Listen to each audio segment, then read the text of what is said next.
In this video, we're going to talk about work, energy, and power. Now, work involves the application of force to a body and the consequent displacement of that body in the direction of the force. That is why work, W, is given as force times distance. The units for it, SI units, for work, this is Newton, this is meters, so Newton meters, but it is popularly or generally called joules. So joule is the person. All right, the next one is energy. Energy is the ability to do work. It is also the property of a body or a system of bodies by virtue of which work is done. Energy exists in three forms, and can be transformed from one form to another, which includes heat energy. So we have heat energy, we have light energy, we have sound energy, we have mechanical, we have nuclear, and so on and so forth. So let's just pick some of them. Let's say mechanical energy. Now, this exists in two forms. Mechanical exists in the form of potential energy and kinetic energy. Now, potential is the energy. Now, potential energy is the energy that the body possesses by virtue of its position. So when it is at rest, the energy it possessed is what we call potential energy. It is given by the product of a body's weight and the distance, that is height, through which that body has to fall. What we mean by that is that we have that potential energy is equal to WH. W is weight, H is the height. Now, but we know that W is given as mg, right? Because of that, we can say that P, potential energy, is given, instead of writing W, we write mg times H. So potential energy is given as mgh. Let's give an illustration. If we have a height like this, and an object is here, let's say here is y, and this is the entire height, let's call it h. Now, if we have another object, let's say x, from here, let's say here d, here d. Now, when that object is at y position, when it has y position, PE, potential energy, will be given as mgh, because it will have to fall through this entire distance of h. Notice, it will have to fall through this entire distance. But when it is at position of x, as s position, the potential energy of the particle will be given as mgd,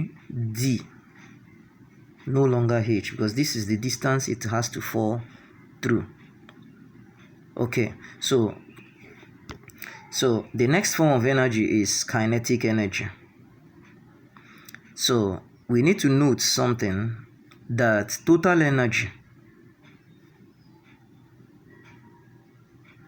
is given by potential energy plus kinetic energy.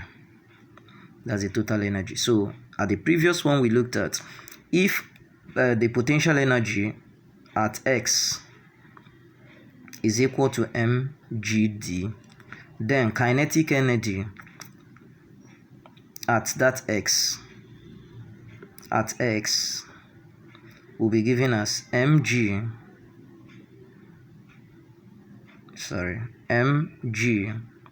into h minus d. That's what it will have to be. Okay, so let's look at kinetic energy completely.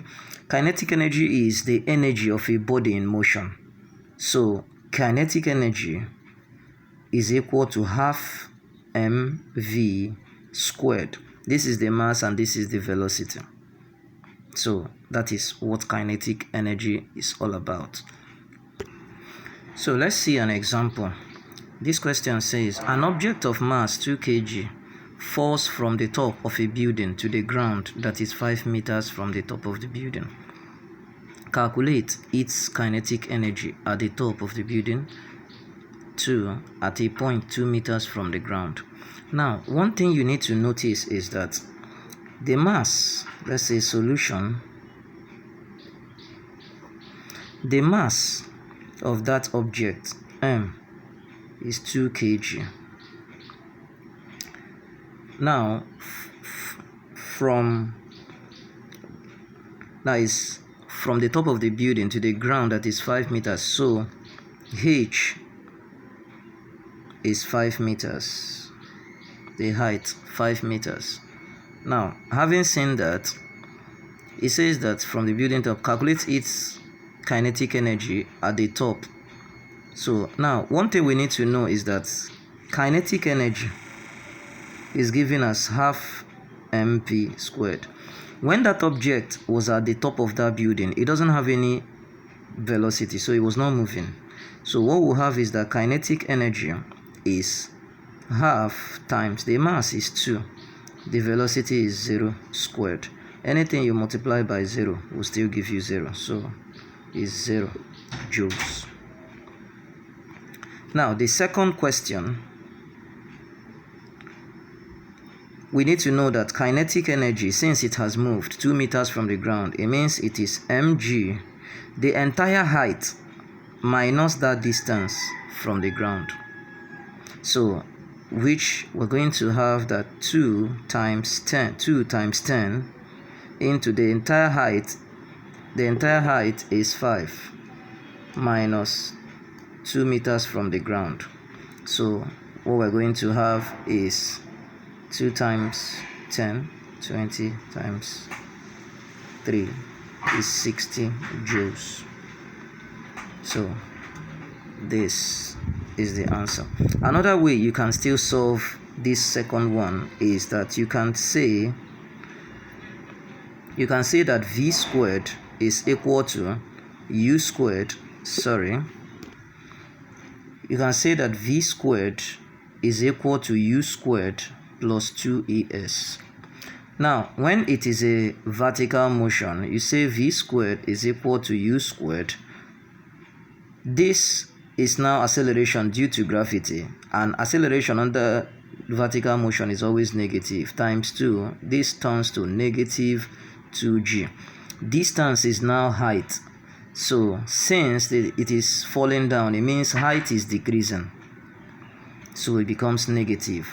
Therefore, what we have is v squared equal to u squared minus gives you plus 2gh. Therefore, what you're going to have is that v squared is equal to, this is 0 squared plus 2 times 10 times 3. 5 minus 2, that's 3. So our v squared is equal to, if you multiply 2 times 10, 20 times 3, 60 joules. So that's Ke is equal to mv squared. So the v squared we have here is now 60 joules. So please do not forget to subscribe. What this means is that at the ground, when it is at the ground, let's look at if you are asked to find when it is at the ground. If it is already at the ground, then at that ground, Ke will be equal to Pe. Ke will be equal to, let me say, Ke when it is at the ground, in case you're asked to calculate when it's on the ground, when the object is now on the ground, Ke is equal to Pe. And Pe, remember, is mgh. So what you can now do, mass is 2 times g is 10. The height is the entire height, which is 5. So the answer will be this as 100 joules. This other question says a 30 kg block is suspended from a height of 15 meters to a height of 3 meters, experiencing a downward acceleration of 2 meters per second. Find the work done on the block by the rope. Now we can do a little sketch about this. The height is 15 meters from here to here. That's 15 meters, and it was lowered down to 3 meters. This mass of 30 kg was lowered down 3 meters here to here, 3 meters. Now for us to get the work done, remember work done is energy, and for vertical motion. So what we are going to do is that work done is equal to mg, the height, entire height, minus the distance that it has been lowered. So mass in this case is 30 kg, and g of course is 10 meters per second squared. Now h will be given by 15 minus 3, which will give you 12 meters. Therefore the work done will be equal to 30, that's the mass, times g, which is 10, times into 15, that is 12, so which will give you 3,600. Work done is energy, joules. So remember, if the examiner requires you to use 9.8 instead of 10 for acceleration due to gravity, you're going to use that instead of 10. Thank you.